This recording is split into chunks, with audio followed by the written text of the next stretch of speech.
Hey class, welcome back. I know you must be tired of statistics and you are ready for a break, and I don't blame you, but your break is coming very soon, so you need to hang in there. On this tutorial today, we are going to tackle question number 4 from chapter 8.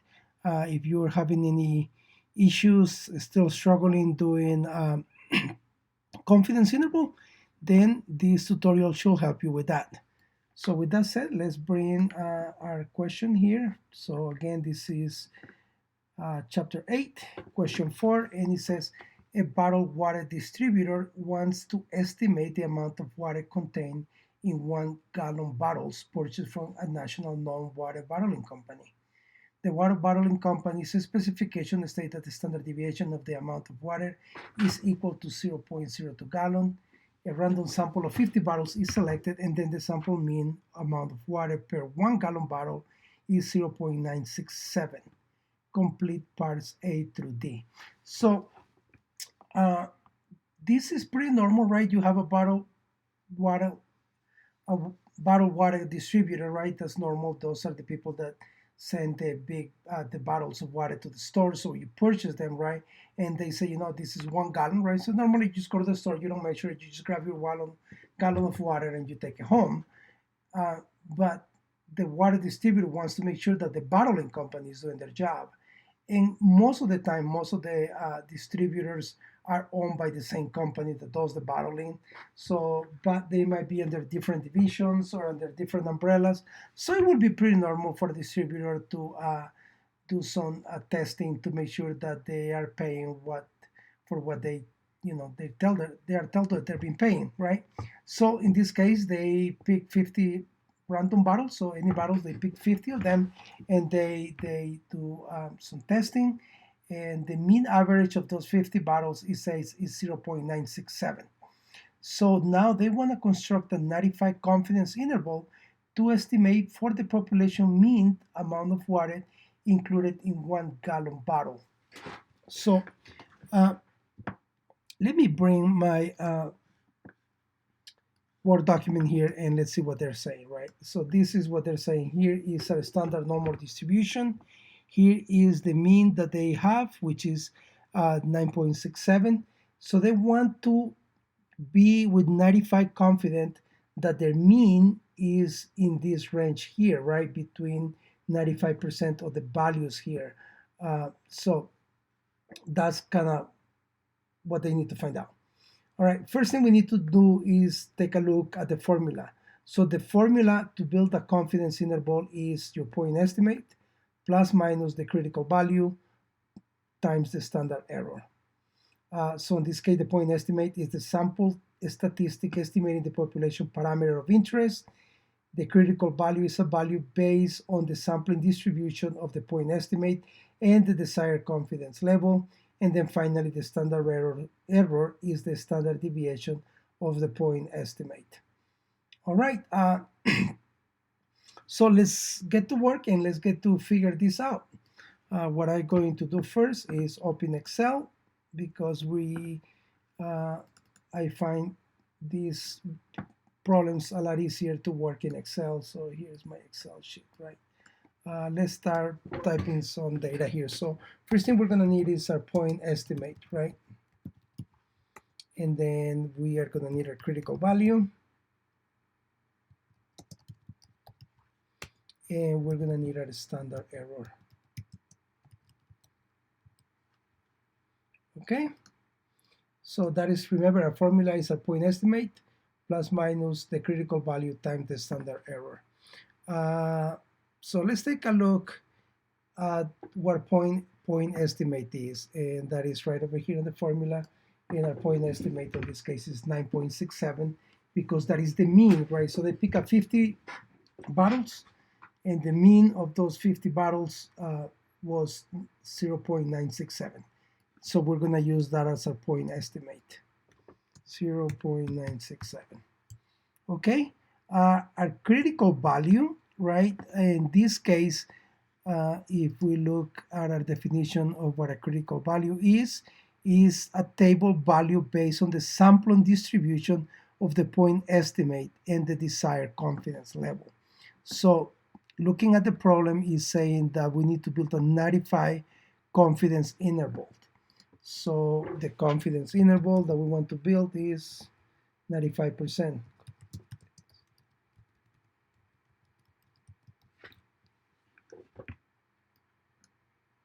We want to build a 95% confidence interval, right? So if you guys remember, when we're trying to build the 95 confidence interval, right, we're going to need that alpha, which usually alpha is 1 minus 95% or 0.95, and this will give us our alpha. So this will be our alpha right over here. Actually, let's just write it right over here. So our alpha equals 1 minus our confidence interval, which is 5%. So our alpha is our 5%. That is the value. Now, once again, let's take a look at a standard distribution, right? So we want 95% of all the values, but remember that this one is symmetrical. So 50% of values are to the left of the mean, and the other 50% are to the right. So we're going to need to exclude these two tails. And what we're going to have to do is we're going to have to divide that 5% by 2. So that means they exclude the 2.5% of this tail and 2.5% of this tail, and that'll give us the 95% that we want. So in this case, our alpha is 5%. So our critical value is going to equal the 5% divided by 2. And that is give us 0.025. I'm sorry, no, this is not a critical value. Hold on a second. This one is alpha divided by 2. So our alpha divided by 2 is going to equals the 5% divided by 2, and that'll give us 0.025. Now that we have the 0.025, now we can find a critical value, right? The value that is from the table. So you can take a look at your tables on your textbook, so you can find the 0.025% critical value, and or you can use one from the internet. On my case, I am using the ctable.net. Once again, I find this table very convenient, so I use it a lot. So we're looking for 0.025, right? And that will be around here. Yep, here it is, right? 1.96. See, here is 0.6, 1.96, and that'll give us our 0.025, which is this value that we want here. So once again, our critical value will be 1.96. Okay, also, if you don't want to be doing all of this, you can go to this website. It's called omnicalculator.com. And basically over here, what you're going to do is you're going to put your confidence interval, in this case 95, and here it is 0.95 or 0.96, rounded up to 0.96. That is our critical value. Okay, now we need to find our standard error. So if you guys remember from chapter 7, our standard error is going to equal our standard deviation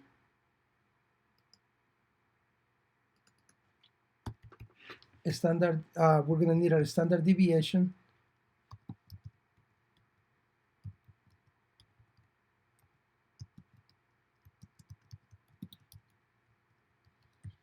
and we're also going to need our numbers of observations, right?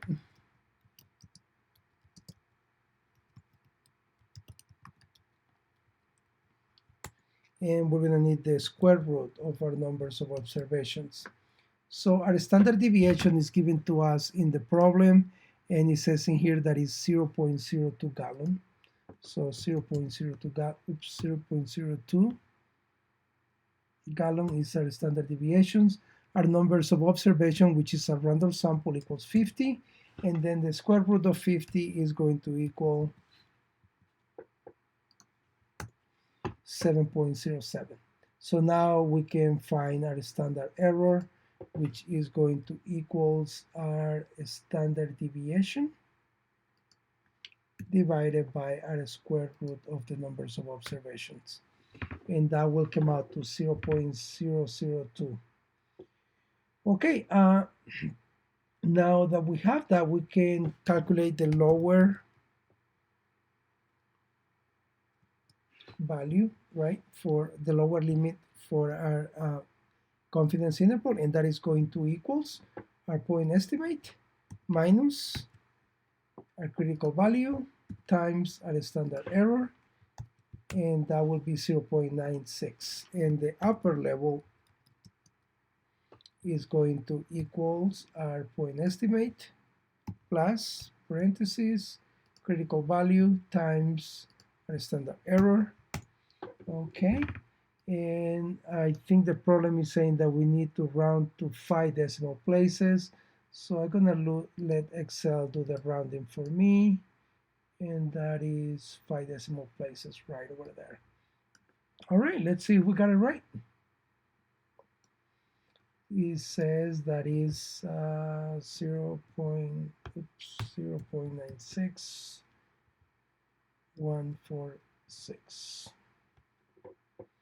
and our upper limit will be 0.97254. So let's check our answer, see if it's correct.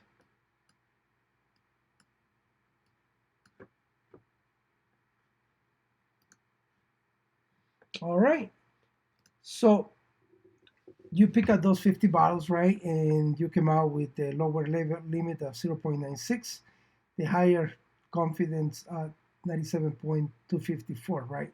So based on this result, you think if you were the distributor, do you think you have the right to complain to the water bottling company? Why? So in this case, I will say yes, because 1 gallon bottle containing exactly 1 gallon of water lies outside of the 95% confidence interval. So see that your confidence interval does not include the 1 gallon. This is less than 1 gallon. So you can tell them with the 95% confidence, you know what? These 1 gallon bottles that you guys are selling me so I can sell to the stores does not contain 1 bottle of water. So you can actually complain to them because now you have the data to prove that they are outside of the 95% confidence interval. All right. Okay, now must you assume that the population amount of water per bottle is normally distributed? Here, explain. So for that one, I want you guys to take a look at your PowerPoint presentation number 16. So there are a couple of assumptions that we do when we do the confidence interval. One is the population standard deviation is known. So in this case, we assume that the population standard deviation was known to us, 0.02, so that was not a problem. The population is normally distributed, so we can assume that it's normally distributed, or if it's not, the population is not normal, we have to use a larger sample. N is higher than 30. In this case, our N is 50, which is definitely higher than 30. So we need to keep that in mind, right? So must you assume that the population amount of water per bottle is normally distributed? Here, explain. So no, because the central limit theorem almost always ensure that X is normally distributed when N is small. This is false. B, yes, since nothing is known about the distribution of the population, it must be assumed that the population is normally distributed. Actually, we do have some characteristics. We know the standard deviation, we know the mean, so B is incorrect. C says yes, because the central limit theorem almost always ensures that X is normally distributed when N is large. In this case, the value N is small, so this is false. This case, N is actually large. And the last one says no, because the central limit theorem almost always ensures that X is normally distributed when N is large. In this case, the value of n is large enough. Yes. So must you assume the population amount of water per bottle is normally distributed? No, you don't have to assume that because n is large enough. So D will be the right answer. All right. And now they're asking us to construct a 90% confident interval estimate. How does this change your answers to part A and B? So we're going to have to go back to Excel. And on this case, instead of a confidence interval of 95%, we are going to do 90. And that changes all of our values. Critical value should also change because yes, our critical value also changes. So let's see, let's go back here. We can, instead of 95, we're going to type 90 and is 1.64.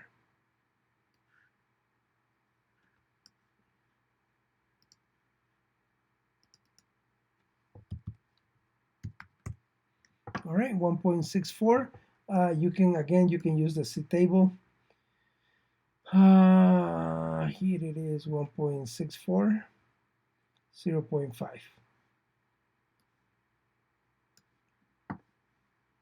So 1.64 is a critical value, and now we have new values here.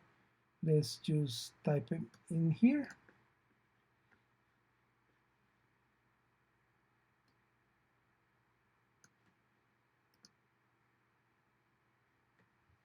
.96236, and our upper limit is 0.97164.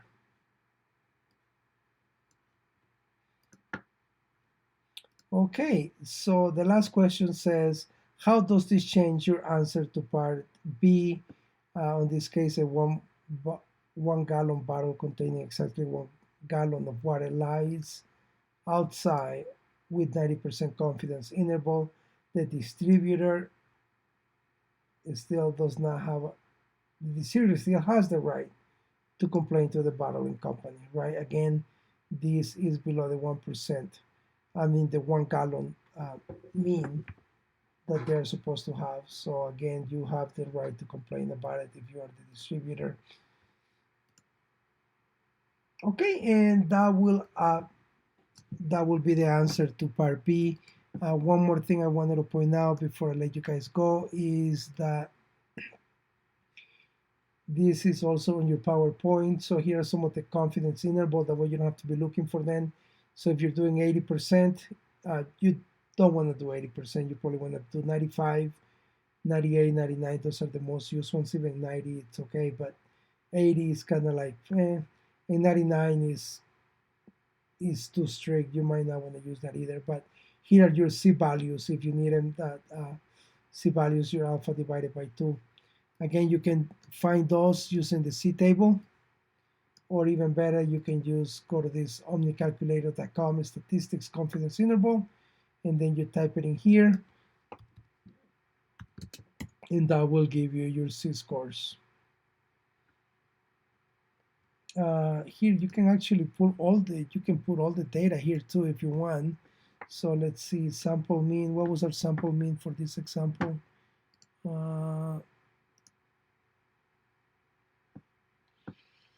Sample mean, what was that? 0.973. Standard deviation was 0.02 gallon. Sample size was 50. And now they're asking us to do a 95% confidence interval. Oops. And here, this one will also give you your lower bound, your upper bound, and here is even your margin of error. So this calculator will do everything for you. All you gotta do is put in your values. Again, I think it's good that you know the formula so you know how to use it, but this website will give you all of the answers that you need. All right, that's all I have, guys. Let's get ready for the final. Let's finish strong. Shoot me an email if you have any questions.